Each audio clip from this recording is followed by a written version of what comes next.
अस्सलामु अलैकुम, आप देख रहे हैं साहिबा न्यूज़ और मैं हूं नाइला भट्टी। शामिल करते हैं आज की अहम खबर शामिल करते हैं कोयटा से। आबिद उमर की रिपोर्ट के मुताबिक इकरा दरसुल तिफाल स्पोर्ट्स फेस्टिवल की रंगारंग तकरीब इकरा दरसुल तिफाल में शानदार स्पोर्ट्स फेस्टिवल मुनक्किद किया गया, जिसकी सदारत डायरेक्टर कादरी अब्दुल वाजिद सिद्दीकी ने की। तकरीब का आगाज तिलावत कुरान मजीद और नाते रसूल महमूद सल्लल्लाहु अलैहि वसल्लम से हुआ।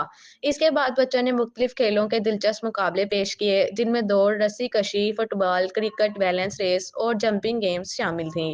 मैदान में तलबा का जोशो खरोश काबिल दीद था। शुरा ने अपनी सलाहियतों और मेहनत का शानदार मुजाहिरा किया। नाजरीन और वालिदैन ने बच्चों की कारकर्दगी पर जबरदस्त दाद दी। फिजा नारों और तालियों के जोश से गूंज उठी।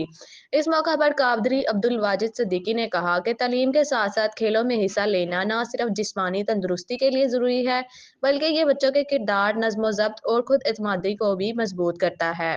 इख्तिताम पर कामयाब तलबा को इनामात दिए गए, जबकि उसातिज़ा और वालिदैन ने तालिबे इल्म की हौसला अफजाई की। तकरीब का इख्तिताम दुआ और कौमी तराने पर हुआ।